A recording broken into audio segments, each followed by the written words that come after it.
ጤና ይስጥልን የከበረ ሰላምታችን በመላው ዓለም ሆናችሁ ቃል ስፖርት ዩቲዩብ ቻናላችንን ለምትከታተሉ ውድ አድማጮቻችን ሁሉ ይድረስ ብለናል። ከናንተ ከሆነው ቃል ስፖርት ዩቲዩብ ቻናል የሰዓቱን የተመራረጡ አጫጭር ስፖርታዊ መረጃዎች ከሀገር ቤት እስከ ባህር ማዶ በሚመጥን መልኩ አሰናድተን ይዘን መተናል። አብራችሁን ስትቆዩ ትከታተሉታላችሁ። ውድ ቤተሰቦቻችን የት ነበራችሁ?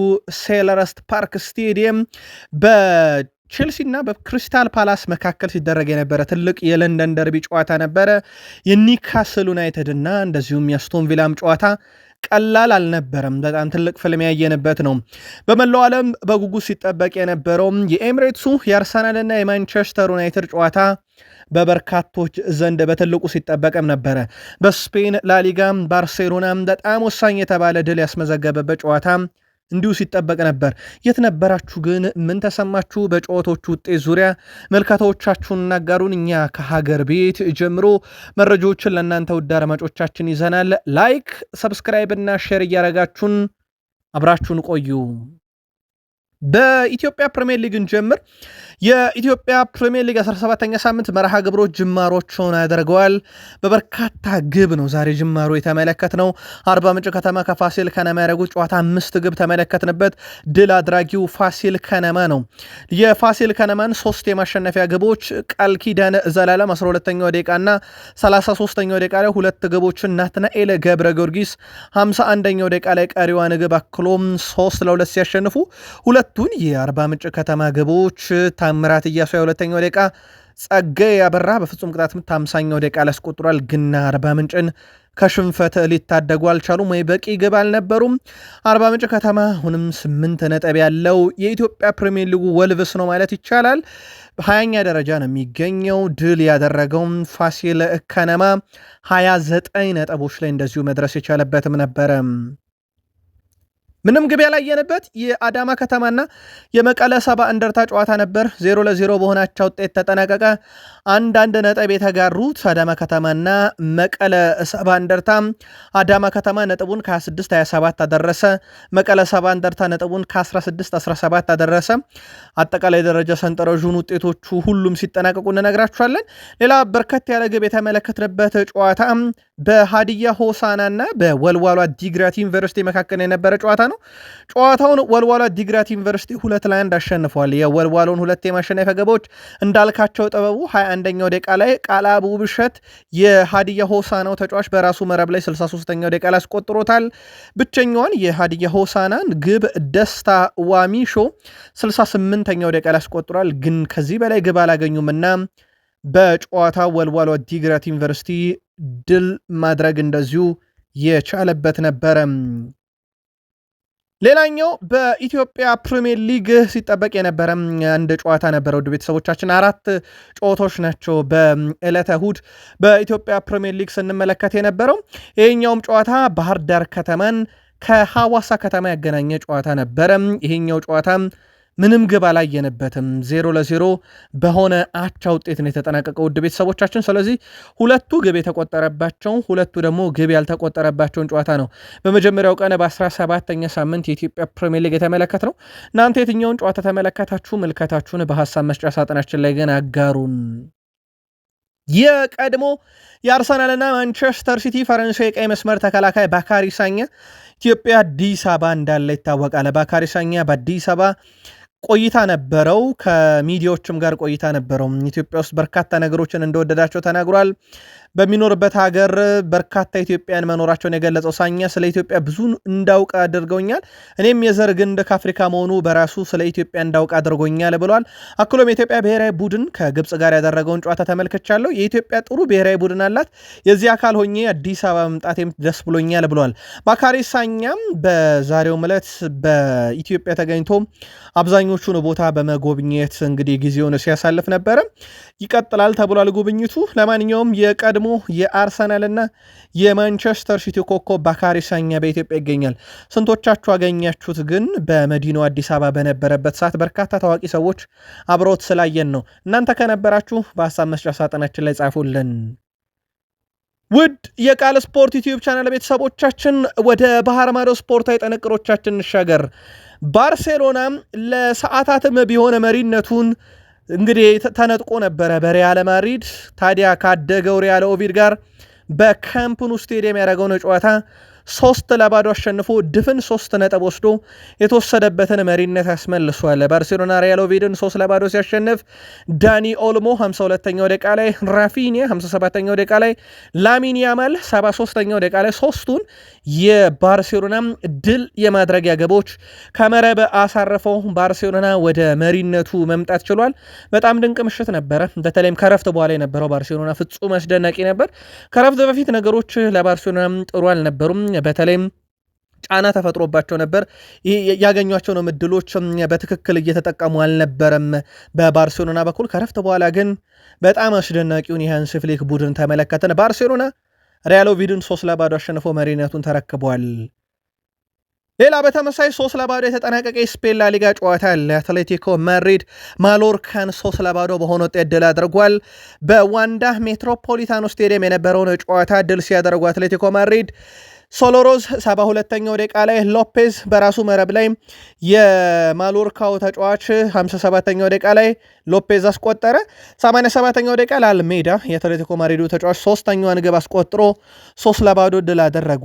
በነገራችን ላይ አትሌቲኮ ማድሪድ በላሊጋው ልክ እንደ ባርሴሎና ሁሉ በሜዳውና በደገፊት ያለመሸነፍ ጉዞን አስቀጥሏል። በጣም ወሳኝ የተባለ ድል በአትሌቲኮ ማድሪድን በኩል ተመለከትን።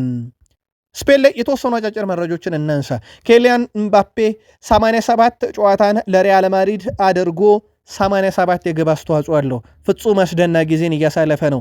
ሪያል ማድሪድ ቪላሪያልን 2-0 ሲያሸንፍ ኬሊያን ምባፔ 2 ግብ እንዳስቆጠረ ይታወቃል። አንዷ ደግሞ የፓኔንካ የፍጹም ቅጣት ምት ግብ ነበረች። ከግቡ መቆጠር በኋላ ኬሊያን ምባፔም ብራሂም ዲያዝን ለማሳብ ነው እንደዛ የመታወት ብሏል። ብራሂም ዲያዝ በአፍሪካ ዋንጫ በሞሮኮ ብሔራዊ ቡድንና በሴኔጋል መካከል በነበረው ፍጻሜ በእንደዚህ አይነት መልኩ ፍጹም ቅጣት ምት ከሳተ በኋላ እሱን ለማሰብ እና ድጋፍ ለመስጠት ነው የመታወት ብሏል። ሪያል ማድሪድ ማሸነፉን ተከትሎ ላሊጋው ላይ 51 ነጥቦችን ይዞ ሁለተኛ ደረጃ ላይ እንዳለ ይታወቃል። ከስፔን አልወጣንም። የባርሴሎና ተጫዋች ወደ ፈረንሳይ አቅንቷል። ዝውውሩ ተጠናቋል። ፓሪስ ሰን ዠርሜን ድሮን ከባርሴሎና ማስፈረሙን አረጋግጧል። በሁለቱ ክለቦች መካከል ከደረሰው ስምምነት በኋላ ተጫዋቹ ዝውውሩ እንዲጠናቀቅ ፍቃድ ሰጥቶ ነበረ። ባርሴሎና 6 ሚሊዮን ዩሮ የውል ማፍረሻው ነው። የሕክምና ምርመራውንም ለማድረግ ፈረንሳይ ተገኝቷል። የቀረው ነገር ውድ ቤተሰቦቻችን የሕክምና ምርመራው ውጤት ብቻ ነው። እጃችን ላይ እንደደረሰ እንነግራችኋለን። በሰዓታት ውስጥ ይደርሳል ተብሏል የሕክምና ምርመራ ውጤቱ። ስለዚህ በቀጣይ መረጃ ሰዓት ዝውውሩ ይፋ እናደርግላችኋለን። ባርሴሎና በጣም ወጣት በጣም ታለንት ያለውን ሃንሲ ፍሊክ የተቆጩበትን ዶሮ ፈርናንዴዝን አጥቶታል። በጣሊያን ሴሪም ተጠናቀው ውጤት እጃችን ላይ ከደረሱት ውስጥ ጄኖዋ ቦሎኛን 3-2 በሆነ ውጤት ድል አድርጓል። የጄኖዋን 3 የማሸነፊያ ግቦች ሚሊን ቮስኪ 62ኛው ደቂቃ ላይ፣ ኡክባን 78ኛው ደቂቃ እና ሚሳስ 91ኛው ደቂቃ ላይ አስቆጥሯል። ቦሎኛን ከሽንፈት ያልታደጉ 2 ግቦችን ፈርጉሰን 35ኛው ደቂቃ ላይ፣ ኦትዋ በራሱ መረብ ላይ 47ኛው ደቂቃ ላይ አስቆጥሯል። ባለሜዳው ጄኖዋ ቦሎኛን 3-2 በሆነ ውጤት እንደዚሁ ድል ያደረገበት ነው። ሌላ በርከት ያለ ግብ ያየንበት ጨዋታ በጣሊያን ሴሪ አታላንታ ፓርማን 4-0 አሸንፏል። የአታላንታን 4 የማሸነፊያ ግቦች ስካማካ 15ኛው ደቂቃ ላይ፣ ዲሮን 24ኛው ደቂቃ ላይ፣ ራስ ፓዶሪ 73ኛው ደቂቃ እና ክርስቶቪች 93ኛው ደቂቃ ላይ አራቱን የአታላንታ ግቦች እንደዚሁም ከመረብ ማሳረፍ ችለዋል። ሌላኛው በጣሊያን ሴሪ ተጠናቆ ውጤት እጃችን ላይ ደረሰው ሳሱሎ ክሮሜንሴን 1-0 አሸንፏል። የጄሚ ቫርዲ ቡድን ተሸንፏል። ዛሬ የሳሱሎን ብቸኛ የማሸነፊያ ግብ ፋድራ 3ኛው ደቂቃ ላይ አስቆጥሮ ጨዋታው በዛው ተጠናቋል። ቀሪ ጨዋታዎችና የደረጃ ሰንጠረዡን በቀጣይ መረጃ ሰዓት በጣሊያን ሴሪ እናደርሳችኋለን። በጀርመን ቡንደስሊጋ ጨዋታ ተጠናቆ ውጤት እጃችን ላይ ደረሰ። ስቱትጋርት ከሜዳ ውጪ ቦሩሲያ ሞንቹግላድባን ገጥሞ 3-0 አሸንፏል። የእንግዳውን ቡድን የስቱትጋርትን 3 የማሸነፊያ ግቦች ሊውሊንግ 30ኛው ደቂቃ ላይ፣ ስኬሊ በራሱ መረብ ላይ የቦሩሲያ ሞንቹግላድባው ተጫዋች 67ኛው ደቂቃ ላይ፣ ኡንዳፍ ልማደኛው አጥቂ 74ኛው ደቂቃ ላይ 3ኛዋን ግብ አስቆጥሯል። በቦሩሲያ ሞንቹግላድባ በኩል ታብኮቪች በ13ኛው ደቂቃ ላይ ፍጹም ቅጣት ምት አምክኗል። ስቱትጋርት ከሜዳ ውጪ 3-0 በሆነ ውጤት በጣም ወሳኝ የተባለ እንደዚሁ ድል አሳክቶበታል። በፈረንሳይ ተጠናቆ ውጤት እጃችን ላይ የደረሰው የናንትስና የኒንስ ጨዋታ ነው። ከሜዳ ውጭ የተጫወተው ኒንስ 4-1 ናንትስን አሸንፏል። የኒንስን 4 የማሸነፊያ ግቦች 16ኛውና 29ኛው ደቂቃ ላይ ቾ፣ 40ኛው ደቂቃ ላይ ዲዮፕ፣ 93ኛው ደቂቃ ላይ ሉቼት ሲያስቆጥሩ የናንትስን ከሽንፈት ያልታደገች ብቸኛ ግብ ሙስታፋ መሐመድ 45ኛው ደቂቃ ተጠናቆ በጭማሪያው ሁለተኛ ደቂቃ አስቆጥሯል። የፍራንስ ሊጋም ቀሪ ጨዋታዎችና የደረጃ ሰንጠረዡን በቀጣይ የመረጃ ሰዓታችን ለእናንተ ውድ አድማጮቻችን እንደዚሁ አካተን የምናመጣላችሁ ይሆናል። ውድ የቃል ስፖርት ዩቲዩብ ቻናል ቤተሰቦቻችን ከሀገር ቤት እስከ ባህር ማዶ የሰዓቱን አጫጭር ስፖርታዊ ጥንቅር ከቃል ስፖርት ዩቲዩብ ቻናል እየተከታተላችሁ ነው። የት ነበራችሁ? ሴለርስት ፓርክ ስቴዲየም ቼልሲ ከክሪስታል ፓላስ ወይንስ በኢምሬትስ ስቴዲየም አርሰናል ከማንቸስተር ዩናይትድ ወይንስ በካምፕኑ ነበራችሁ? ባርሴሎና ከሪያል ኦቪድ የት ነበራችሁ? ጻፉልን። እኛ መረጆቹን ከስር ከስር እያጋራናችሁ እንገኛለን። አብራችሁን ቆዩ። በርንማውዝ የቫስኮ ዳጋማውን የፊት መስመር አጥቂ ሪያን ለማስፈረም ከስምነት ደርሷል። የ19 ዓመት ተጫዋች ሪያን በግል ከበርንማውዝ ጋር ከስምነት የደረሰ ሲሆን እንግሊዝ ደርሷል። ተጫዋቹ ከክለቡ አካዳሚ የወጣው ተጫዋች በ16 ዓመቱ ለዋናው ቡድን በመጫወት በክለቡ ታሪክ በዕድሜ ትንሹ ተጫዋች ሆኖ ነበረ። ተጫዋቹ ባለፈው የውድድር ዓመት በብራዚል ሴሪ ባደረጋቸው 34 ጨዋታ 14 ጎሎችን አስቆጥሯል። በርንማውዝ ወሳኝ የፊት መስመር ተጫዋች አንቶኒ ሴሜኔን ለማንቸስተር ሲቲ ያሳልፈው ሰጥተው ነበረና እሱን ይተካላቸው ዘንድ የቫስኮ ዳጋማውን አጥቂ ሪያንን ለማስፈረም ከስምነት ደርሷል። ውድ ቤተሰቦቻችን አጫጭር መረጃዎችን እያደረስናችሁ ነው። ከዛ ጨዋታዎቹን አንድ ባንድ እንዳሰሳችኋለን። ዛው በርንማውዙ ቆይተን የበርንማውዙ ስፖርቲንግ ዳይሬክተር ቲያጎ ፔንቶ ባሎንዶርን በዚህ ዘመን ሊያሳካ የሚችል ብቸኛው ተከላካይ ዲያን ሁይሰን ነው። እሱ የዓለማችን ምርጡ ተከላካይ ነው። አሁን በዓለማችን ምርጡ ክለብ ይገኛል። እመኑኝ ባሊዮንዶር ያሳካል እያለ ይገኛል። ሲቲ ደርሰናል። አጫጭር መረጃዎችን እያደረስናችሁ ከዛ ጨዋታዎቹን እንመለከታችኋለን አንድ በአንድ። በሲቲ በኩል አንቶኒ ሴሜዮኔ 3 የተለያዩ መድረኮች ላይ ግብ አስቆጥሯል። አንድ መድረክ ብቻ ነው የቀረው፣ የአውሮፓ ሻምፒዮንስ ሊግ። የፔፕ ጋርዲዮላ ቡድን ማንቸስተር ሲቲ በጥር ካመጧቸው ተጫዋቾች ውስጥ በፍጥነት ከተላመዱት አንደኛው ሴሜኔ ነው። የማርክ ጉሄም በፍጥነት መላመድን ገና በአንድ ጨዋታ አይተነዋል። አንቶኒ ሴሜኔ በፕሪሚየር ሊግ፣ በኤፍኤ ካፕ፣ በካራባኦ ካፕ ግብ አስቆጥሯል። አሁን የቀረው የአውሮፓ ሻምፒዮንስ ሊግ ነው። ቀጣይ ጨዋታ አላቸው ከጋላታ ሳራይ ጋር የመጨረሻው 8ኛው ዙር ጨዋታ። በዛም ጨዋታ ላይ ለቡድኑ ይጫወታልና አንቶኒ ሴሜኒ ከመጣ በኋላ የግብ አስተዋጽኦም 4 ደርሷል። ያስቆጠረባቸው መድረኮች 3 ደርሷል። ሲቲ ከሚወዳደርበት መድረክ የቀረው አንድ የአውሮፓ ሻምፒዮንስ ሊግ መድረክ ብቻ ነው። አጫጭር ስፖርታዊ መረጃዎቻችን እንደቀጠሉ ናቸው። ቃል ስፖርት ላይ ናቸው። አብራችሁን ቆዩ። በድጋሜ ኢብራሂም ኮናቴ በክረምት የዝውውር መስኮት ነፃ ተጫዋች ለመሆን መቃረቡ ይታወቃል። እንደ ሳላ፣ ኬዛ እና ጎሜዝ ያሉ ተጫዋቾች የወደፊት ዕጣ ፈንታ አሁንም በሊቨርፑል እርግጥ አይደለም። ውድ ቤተሰቦቻችን ሊቨርፑል በቀጣይ የክረምት የዝውውር መስኮት በአዲስ መልክ ሊዋቀር ይችላል፣ በርካታ ለውጦችንም ሊያደርግ ይችላል እየተባለ ነው። ያው የነ ሳላህም እና የበርካታ ተጫዋቾች ቆይታ አሁንም እርግጥ ስላልሆነ ማለት ነው። በእርግጥ ስሎት በራሳቸው በዚህ ቡድን ይቆያሉ የሚለው አንዱ አከራካሪ ጥያቄ ሆኖ መጥቷል። ከዚህ ጋር በተያያዘ የዣቢ አሎንሶ ስም እየተነሳ እንደነበረ እናስታውሳለን። ፋብሪዞ ሮማኖ በሊቨርፑልና በዣቢ አሎንሶ ወኪል መካከል ይሄን መረጃ ለእናንተ ውድ አድማጮች እስካደረስን ሰዓት ምንም አይነት ድርድር አልተካሄደም። ዣቢ በቅርቡ ወደ አሰልጣኝነት መመለስ ይፈልጋል። በተቻለ ፍጥነት መመለስም ይፈልጋል። ሊቨርፑል ከዚህ በፊት ይፈልጉት ነበር፣ ምንም ጥያቄ የለውም። ነገር ግን በአርኔ ስሎት ተኩት ያንን ክፍተት ወደፊት አሰልጣኝ ለመቀየር ከወሰኑ ቅድሚያ እጩ የሚያደርጉት ግን ዣቢ አሎንሶ ነው። ይሄን መረጃ እስካጠናቀርንበት ሰዓት ድረስ ግን ምንም አይነት ድርድር አልተካሄደም ነበረም። ጄምስ ፒርስ ስሎት ከሌሎች ተፎካካሪ ክለቦች ጋር ሲነጻጸር የቡድን ስብስብ አነስተኛ ስለመሆኑ በተደጋጋሚ ሲናገር ሰምቻለሁ ይልና፣ ይሁን እንጂ ባለፈው ክረምት የዝውውር መስኮት ላይ በርካታ ያሉ ተጫዋቾችን ወደ ቡድኑ አምጥቷል። በርካታ ገንዘቦችን ክለቡ ፈሰስ አድርጓል። በሁለት ትልልቅ የዝውውር ስምነቶች ላይ ብቻ ለማውጣት በጋራ ስምነት የተወሰነ እንደነበር ታውቋል። ይህ ወጪ ሲወጣ የስሎትም እጅ ነበረበትና ስሎት በዚህ ቡድን ውስጥ እንግዲህ ይሄ የመሳሳት ወይም የስኳድ ዴብዝ ጥልቀት የለው የሚሉት ነገር ተቀባይነት የለውም እያለ ነው ጄምስ ፒርስ። ምናልባት የእሳቸውን የጨዋታ ስታይልም ይወቅሳል። የሊቨርፑል ደጋፊዎች ከዚህ ጋር በተያያዘ የእናንተ በወቅታዊ ቡድን ሁኔታ ላይ በተለይም የበዛው አቻና በዚህ ሳምንት የደረሰበት ሽንፈት አንጻር የወቅታዊ አቋምም አንጻር ችግሩ ምንድን ነው አጋሩን።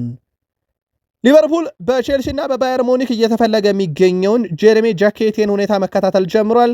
ቼልሲና ባየር ሙኒክ በፉክክር ውስጥ ላይ ናቸው። በተለይም ቼልሲ በጣም ቅርብ ሆኗል።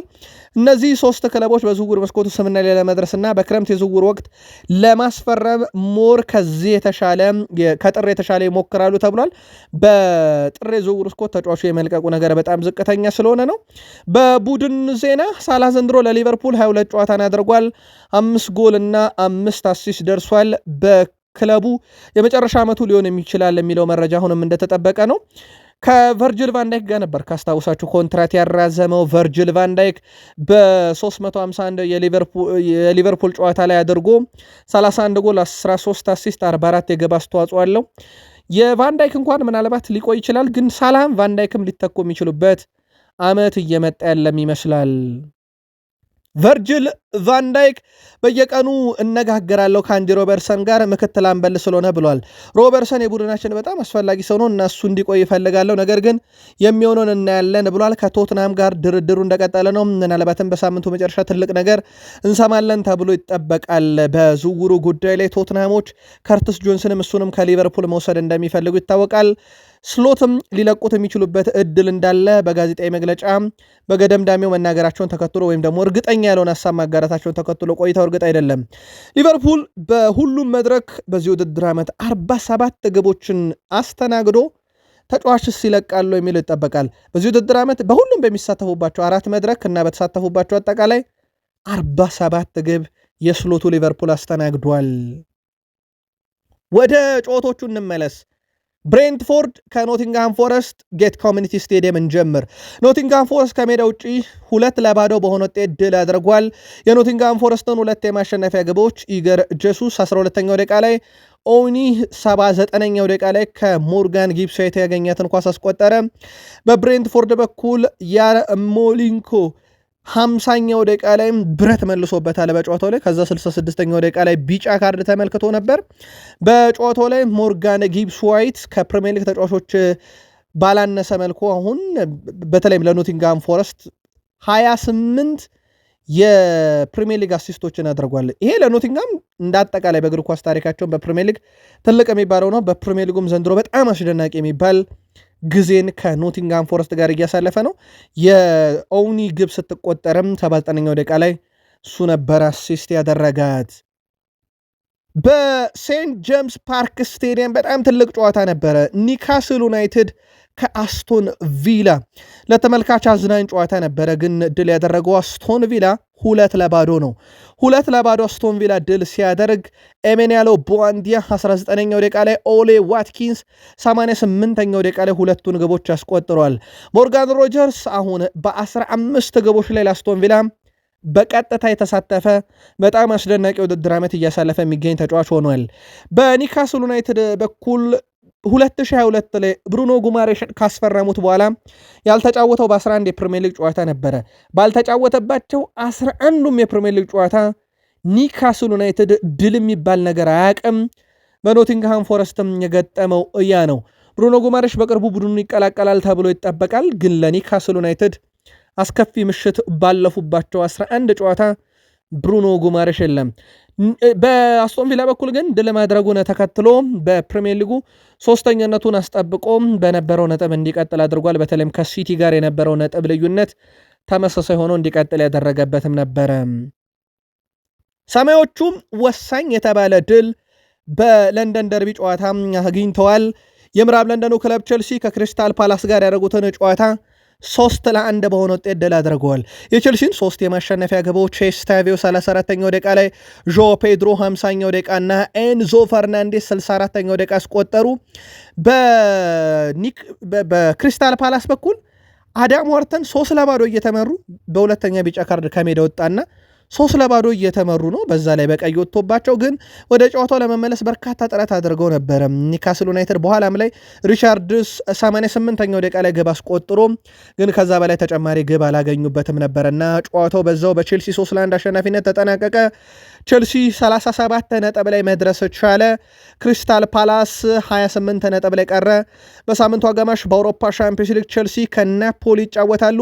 ኖቲንግሃም ፎረስት ከክሪስታል ፓላስ ቀጣይ ሳምንት በፕሪሚየር ሊግ የሚደረግ ፍልሚያ ነው። ሊያም ሮዛኒየር በእንግሊዝ ቆይታቸው በቼልሲ 5ኛ ጨዋታቸውን ያደረጉ። በኤፍኤ ካፕ ነው የጀመሩት። ቻርልተንን 5-1 አሸነፉ። በአርሰናል በካራባኦ ካፕ የግማሽ ፍጻሜ የመጀመሪያ ዙር ጨዋታ 3-2 ተሸነፉ።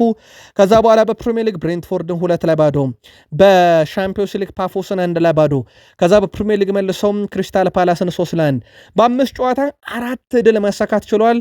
በመጨረሻዎቹ 3 ጨዋታ 3ቱም ድል ነው። ሊያም ሮዛኒየር ፕሪሚየር ሊጉ የቀናቸውም በቼልሲ ቤት ህይወት የቀለላቸው ይመስላል። በመጀመሪያዎቹ 5 ጨዋታ በንጻሬ ካየ ነው ምናልባት ያቺ የካራባኦ ካፕ የሁለተኛ ዙር ጨዋታን እንዴት አድርገው ያሸንፋሉ በኤምሬትስ እና ውጤት ይቀለብሳሉ የሚለው ግን የእሳቸው ቀጣዩ ትልቁ የቤት ስራ ይሆናል። ኤስታቪዮ ሁለተኛው በፕሪሚየር ሊግ ተጫዋች ሆኗል። በዕድሜ ትንሽ በመሆን በ18 ዓመት ከ276 ቀን በፕሪሚየር ሊግ ጨዋታ ጎልም አስቆጥሮ አሲስትም አድርጎ የወጣ ሁለተኛው ተጫዋች ሆኗል። ከዚህ በፊት ኒል ሻፕሩ የተባለ ተጫዋች በፕሪሚየር ሊግ በ18 ዓመት ከ164 ቀን ግብም አሲስትም ነበረው። ኤስታቪዮ ከጁኒየር ክሩፒም ሪካርዱን ወስዷል። በዚህ ውድድር ዓመት በዕድሜ ትንሹ በርካታ የግብ አስተዋጽኦ ያለው ነው። በሁሉም መድረክ በእንግሊዝ ፕሪሚየር ሊግ ከሚጫወቱ ተጫዋቾች ኤስታቪዮ 8 ደረሰ። ጁኒየር ክሩፒ 7፣ ሉዊስ ሜሊ 6 አላቸው። ይህንንም ሪካርድ እንደዚሁ መውሰድ የቻለበት ነው። ኤስታቪዮ እንዳጠቃላይ ከ11 ጨዋታ በኋላ ወደ ግብ ማስቆጠር የመጣበትም ትልቅ ሳምንት ነበረ። ኤንዞ ፈርናንዴስ በጣም አስደናቂ ጊዜን እያሳለፈ ነው። 7 የፕሪሚየር ሊግ ጎሎችን በዚህ ዓመት አስቆጥሯል። አንድም የፕሪሚየር ሊግ ተጫዋች በአማካኝ ስፍራ ላይ እየተጫወተ 7 ግቦች ላይ አልደረሰም። 7 ግቦች፣ ይሄ በጣም ትልቅ የሚባል ቁጥር ነው። የአጥቂ አማካይ ሆኖ እያገለገለ ይገኛል። በጣም ድንቅ ጊዜንም እያሳለፈ ይገኛል በቼልሲ ቤት። ክሪስታል ፓላስ ሽንፈቱን ተከትሎ በ11 ጨዋታ ውስጥ ውድ ቤተሰቦቻችን ድል የሚባል ነገር የለም። ኦሊቨር ግላስነር አሁን ቢባረሩ ግድ የማይሰጣቸው ሰው ክሪስታል ፓላስን እየመሩ 11 ተከታታይ ጨዋታ 3 አቻ ቀሪ 8 ጨዋታዎችን በሽንፈት ነው እንደመደሙት። እንዳጠቃላይ ደግሞ 3ኛ ተከታታይ ሽንፈታቸው ነው። ውድ ቤተሰቦቻችን በማክልስፊልድ ተሸነፉ፣ በሰንደርላንድ ተሸነፉ፣ አሁን በቼልሲ ተሸነፉና የኦሊቨር ግላስነር ነገር እያከተመለት እሳቸውም ደግሞ እባካቸው አባሩኝ የሚያስመስሉ ጋዜጣዊ መግለጫዎችን እየሰጡ የከረሙበት ክሪስታል ፓላስ ሆኗል። አርሰናል በዚህ ውድድር ዓመት የመጀመሪያ ሽንፈቱን በኤምሬትስ አስተናገደ። አርሰናል ከ3 ዓመት በኋላ በኤምሬትስ 3 ግብ ተቆጠረበት። ይህ ሲሆን ድል አድራጊው ማንቸስተር ዩናይትድ ነው። ማንቸስተር ዩናይትድ የፕሪሚየር ሊጉን መሪ ረቶታል። በፕሪሚየር ሊግ መርሃ ግብር ማንቸስተር ዩናይትድ አርሰናል ጋር ያደረጉትን ጨዋታ 3-2 በሆነ ውጤት ማንቸስተር ዩናይትዶች ድል አድርጓል። ጨዋታውን አንድ ባንድ እንንገራችሁ። ገና 29ኛው ደቂቃ ላይ የዩናይትዱ ተጫዋች ሌሳንድሮ ማርቲኔዝ ራሱ ላይ ግብ አስቆጥሮ አርሰናል መራ። 37ኛው ደቂቃ ላይ ብሪያን ቡሙ ለማንቸስተር ዩናይትድ ያቻነት ግብ አስቆጠረ። ከረፍት በኋላ ፓትሪክ ዶርጉ ከብሩኖ ፈርናንዴዝ ጋር እጅግ አስገራሚ 1-2 ኳስ ተቀባብለው በጣም ቆንጆ ኳስ አስቆጥሮ ዩናይትድ 2-1 መራ። ሚኬል ሜሪኒዮ ከማዕዘን ምት ተሸጋግሮ የመጣን ኳስ አስቆጠረ 84ኛው ደቂቃና አርሰናል ወደ ጨዋታው ተመልሶ 2-2 ሆነ። በኋላ ላይ ግን ከ3 ደቂቃ በኋላ ማቲያስ ኩኛ እጅግ በጣም ውብ ግብ ነው ከርቀት ያስቆጠረው። ኮቢ ሜኖ ደግሞ ተረኛው አሲስት አድራጊ ነበረ። በጨዋታው አርሰናል የቆመ ኳስም አስቆጥሯል፣ በራስ ላይም ተቆጥሮለታል፣ ግን ድል አላደረገም። አሁንም ድል አድራጊው የማይክል ካሪኩ ማንቸስተር ዩናይትድ ነው። ባለፈው ሳምንት ኦልድ ትራፎርድ ላይ አርሰናልን፣ ዛሬ ደግሞ ኤምሬትስ ደርስ ሄዶ የሊጉን መሪ አርሰናልን እንደዚሁ ድል ያደረገበት ነበረ። ጨዋታውን በቁጥር እንግለጸው። አርሰናል 57 በመቶ የኳስ ቁጥጥር ነበረው። ዩናይትድ 43 በመቶ ብቻ ድል ለማድረግ የኳስ ቅብብል በቂው ነበረ። አርሰናል 3 ኦፍሳይድ ጥፋት፣ ዩናይትድ ምንም። አርሰናል 9 የማዕዘን ምት አንዱን ወደ ግብነት ቀይሮታል። ዩናይትድ 2 ብቻ ነው ያገኙት። አርሰናል 15 ሙከራ፣ ዩናይትድ 10። አርሰናል 4 ኢላማውን የጠበቀ ሙከራ 2 አስቆጠሩ። ዩናይትድ ከ3 ኢላማውን የጠበቀ 3ቱንም ወደ ግብነት እንደዚሁ የቀየሩበትም ጨዋታ ነበረ። በግብ ጠባቂ ደረጃ ብናይ ሴላንምን 3 ኳስ አድኗል። ዳቪድ ራያ ምንም አላዳነም። በታክል ደረጃ ዩናይትዶች 15 ታክል ፈጽመዋል፣ አርሰናል 10። ኳስ መቀባበል ሂደት አርሰናል 440፣ ዩናይትድ 356። አጠቃላይ የኳስ ማቀበል ስኬት አርሰናል 83 በመቶ ስኬታማ፣ ማንቸስተር ዩናይትድ 78 በመቶ ብቻ። በጥፋት ደረጃ አርሰናል 11 ጥፋት አጥፍተዋል፣ ዩናይትድ 9። ቢጫ ካርድ አርሰናል 2፣ ዩናይትድ ምንም። ቀይ ካርድ ምንም የለም። በዲሲፕሊን ረገድ ዩናይትዶች በጣም የተሻሉ ነበሩ፣ ድፍን 3 ነጥቡን ከመውሰድ ጀምሮ ማለት ነው። በጨዋታው ላይ ሲቲና አስቶን ቪላም አትራፊ ክለቦች ነበሩ፣ ምክንያቱም አስቀድመው ድል አድርገው ስለነበረ። አርሰናል በ50 ነጥብ ፕሪሚየር ሊጉን ይመራል። ተከታዮቹ የነጥብ ልዩነቱን ወደ 4 ዝቅ አድርገውታል። አሁን ሲቲ በ46 ይከተላል፣ አስቶን ቪላም 46 አለው። በግብ ክፍያ ብቻ ተበልጦ ሶስተኛ ነው። ዩናይትድ በ38 ነጥብ የፕሪሚየር ሊጉ 4ተኛ ደረጃ ላይ ያለ ቡድን ሆኗል። አሁን በፕሪሚየር ሊጉ 2 ተከታታይ ድል ያላቸው 2 ክለቦች ናቸው። እሱም አንደኛው ማንቸስተር ዩናይትድ፣ ሁለተኛው ዌስትሃም ዩናይትድ ነው። ማንቸስተር ዩናይትድ በማይክል ካሪክ ስር በጣም አስደናቂ ጊዜን እያሳለፈ ነው። ይዘልቃል አይዘልቅምን በጊዜ ሂደት ብናየውም ግን የረታቸው ክለቦች የፕሪሚየር ሊጉን መሪ አርሰናልን ሜዳው ድረስ ሄዶ ያለፉት ጥቂት ዓመታት ውስጥ በጣም ወሳኝና ትልቅ የፕሪሚየር ሊግ ክለብ የነበረውን የጋርዲዮላን ሲቲ ነው። ዩናይትዳውያን በካሪክና በጨዋታ አቀራረቡ ላይ ግን ምልከታችሁን ላኩልን።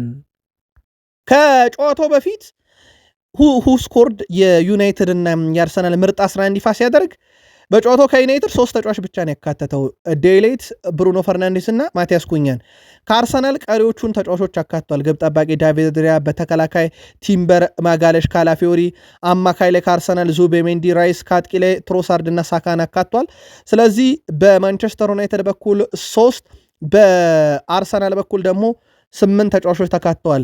ከጨዋታው በኋላ ይሄ ኢንፎርሜሽን ጻፉ ብትባሉ ወይ ደግሞ ከጨዋታው በኋላ ማን በዚህ ቋሚ ውስጥ መካተት ማን ከዚህ ውስጥ መውጣት አለበት ወይም የጎደለውን ካለ ልጽፉልን ትችላላችሁ። በአጫጭር መረጃችን በላሊጋና በፕሪሚየር ሊግ በጣም ልዩነት አለ እያለ ነው ካዝሜሮ። እኔ ላሊጋን ለማሳነስ እየሞከርኩ አይደለም፣ ነገር ግን እንግሊዝ ፕሪሚየር ሊግ በጣም ከባድ ነው ሲል፣ በአርሰናል በኩል ምናልባት በቡድን ዜና ልናነሳው የምንችለው ዩሊያን አልቫሬዝን ይፈልጋሉ። ከ100 ሚሊዮን ፓውንድ በላይ ያስፈልጋል እየተባለ ነው ለዚህ ዝውውር። አንድሪያ ቤርታ ለአትሌቲኮ ማድሪድ ቀረበ ናቸው። ምናልባት ይሄ እንደ ጥሩ አማራጭ ሊወሰድ ይችላል። በማለዳው ጥንቅር ግን ከዚህ ሰፋ ያሉ በርካታ መረጃዎችን ይዘን እንመጣለን። ቃል ስፖርት ዩቲዩብ ቻናል የምሽት ዜናችን እዚህ ጋር በቃ። በደህና ቆዩን።